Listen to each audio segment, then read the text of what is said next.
বাংলাদেশের পরিবেশের যে সার্বিক বিপর্যস্ত অবস্থা, তাতে এখানে 100 কোটি টাকা নয়, আর অনেক বড় বরাদ্দের প্রয়োজন ছিল। আমার কথা লম্বা করার সুযোগ নেই। আমি মনে করি দুর্নীতি আমাদের চ্যালেঞ্জ, আমি মনে করি অব্যবস্থাপনা আমাদের চ্যালেঞ্জ,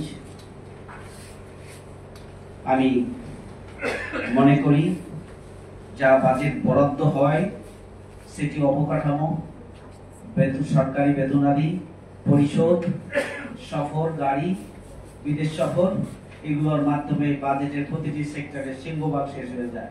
বাজেটের সুফলটা জনগণের প্রান্তিক জনগোষ্ঠী পর্যন্ত, যাদের জন্য বরাদ্দ তাদের কাজ পর্যন্ত বাজেটের অংশটুকু পৌঁছে যাওয়াটা হচ্ছে খুবই গুরুত্বপূর্ণ। এটি আমাদের একটা চ্যালেঞ্জ।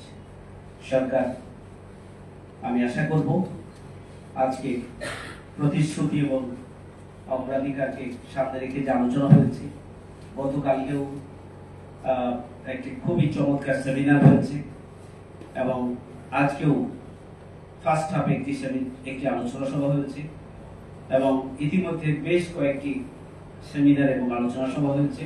সবগুলো থেকে যে সমস্ত গুরুত্বপূর্ণ পয়েন্টস গুলো আসছে সেগুলোকে কম্পাইল করে সরকারের উচিত যে তারা যা দিয়েছে তার মধ্যেই না থেকে সবগুলো দিকে কভার করে একটা সমন্বিত সংশোধনের মধ্য দিয়ে একটা কার্যকর এবং উপযুক্ত বাজেট সরকার প্রণয়ন করবেন এবং নতুন বাংলাদেশ বিনির্মাণের জন্য যে কাঠামোগত দিক থেকে পতিত শেখ হাসিনার যে বাজেটের কাঠামো, সেই কাঠামোকে ঘষা মাজা করে এই বাজেট দেওয়া হয়েছে। এখান থেকে বের হয়ে ওনারা আসতে পারেন নাই, হয়তো সময়ের অভাব অথবা যে চতুর্মুখী চাপে তারা দিশেহারা, এই জন্য হতে পারেনি। উচিত ছিল।